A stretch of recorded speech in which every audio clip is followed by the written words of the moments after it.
Welcome back to the channel, everybody. I'm laughing because of the name of this person. It's my first time hearing this, but the name is Supertramp, the logical song. So, yeah, we're going to get into it. What's smoking all my dragons, divine, righteous, almighty, greats, overachieving, never slacking.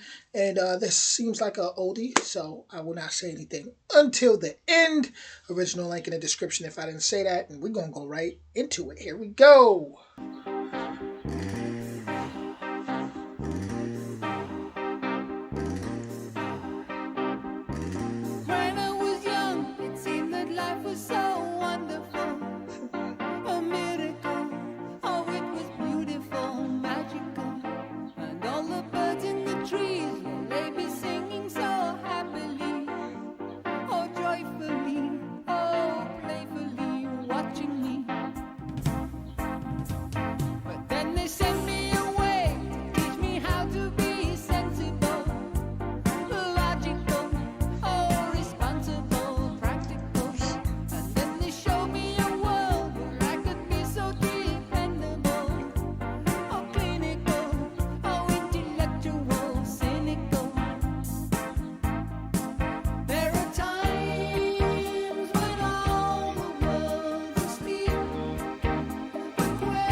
Guess who really loved that song?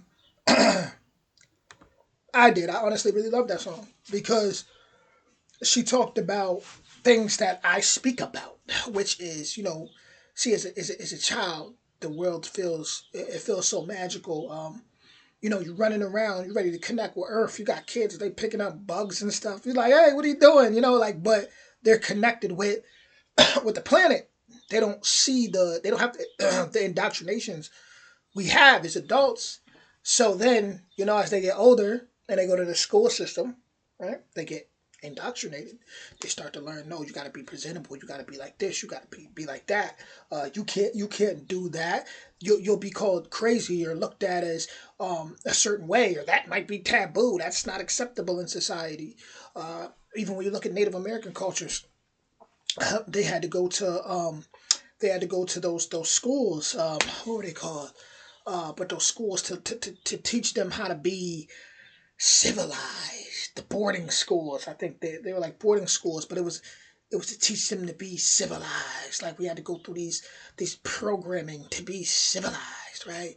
Um, there's a movie in it was 1920s or 1930s called, was it Metropolis? Let me look at that, where it shows how everybody's pretty much living. Yep, it was Metropolis, 1927. Everyone's pretty much living in this, the working class in this world where you're pretty much a robot. I made a post about this yesterday, where it's like, you're working. Most people working their lives away thinking they're doing the right thing because they've always been told, that's what you're supposed to do, and they don't realize that their life purpose till it's the end, or till it's the end. Or some never realize their life purpose. When I study into my lineage, especially on my mother's side, her being Igbo.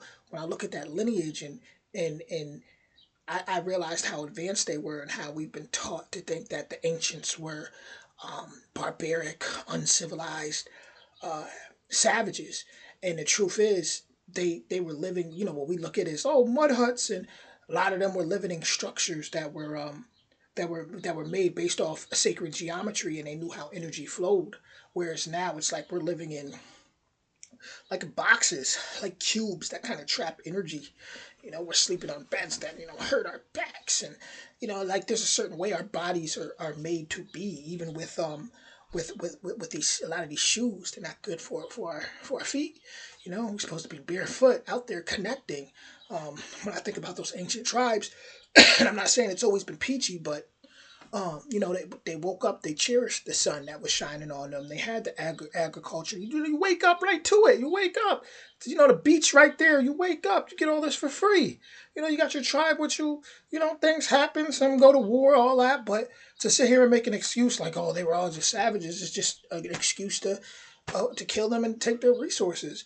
That when you look at even Columbus, when he came here, hey, the Taino Indians, they was giving them the resources for free, to the point where they thought those indigenous people, the Taino, they thought they were stupid because, like, dang, they're so nice. So they said it was written that they were like the most nice, beautiful, nice, sweethearted tribes that was come across.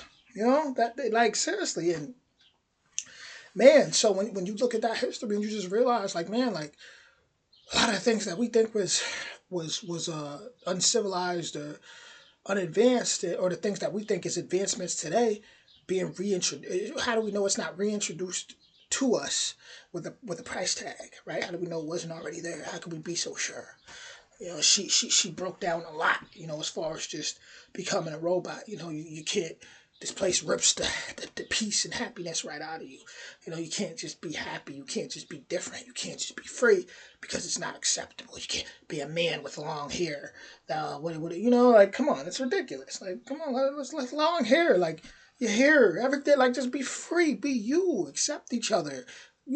Hug each other. I'm not saying you gotta hug each other, but accept each other. Work together. There's so much land out here. Build together. Everybody can be free. Let's build together. Hey, that's your space over there. Hey, I'll take this space over here. We're not gonna say we own it. If we ever want to switch it around, we switch it around. But let's work together. Let's be happy. Right? The planet already gave us everything we need. Let's just be happy. Let's just be free. Let's connect. Let's connect. I was watching a documentary about Bigfoot, and someone said there's an Asian proverb that says the smartest animal is the one that hasn't been discovered by man yet. So whatever's out there, whether Bigfoot, whatever, they're out there free. They know they can't get with this frequency that humans is on. Come on, and I like how she spoke about in this song about, you gotta watch what you're saying because you'll be called this, that, what she said, a liberal, and they're like, yeah, it's like anything that's against would be considered conservative views, you're just boxed in and called this and called that. Like, I've had people unsubscribe from me because they didn't agree with me, with certain things I said. It is what it is. You could think how you want. I'm gonna accept you as long as it ain't harming nobody, mentally, physically, emotionally. Because people think they could just say what they want, but that's not right. You still gotta. You should have a love for people to where you don't want to hurt them emotionally. If they're hurting themselves and you tell them the truth, that's different. But if you just judging them and feel like, well, I could say this is freedom of speech, you're not a good person. Not a good person. You know. So, yeah, I love this song. When I get talking like that and I start sweating bullets because I don't have AC in this room, yeah, I already know what it is. That means I love it. So, with that being said, I think Jimi Hendrix would love this song too. I do. I love the lyric. I'm a lyric guy. And I love those lyrics. But with that being said, original link in the description. If you enjoyed this reaction, definitely don't hesitate to hit that like, that subscribe, or that notification bell, and I'll be back with more soon. Much love, and honestly, stay free out there. That's the reason I got my slogan, Divine Righteous, Almighty Greats, Overachieving, Never Slacking. It's just pretty much to say, don't slack on yourself. And when I say overachieve, it's not to say like be this super, workaholic or anything like that. It's just to say, just in the sense, just a mantra to say, don't give up on yourself. Always realize everything's limitless. You can constantly continue to achieve, right? So, I seen a beautiful crystal white dragon in my dreams last night. But that's a whole nother conversation. Be free, y'all. Much love.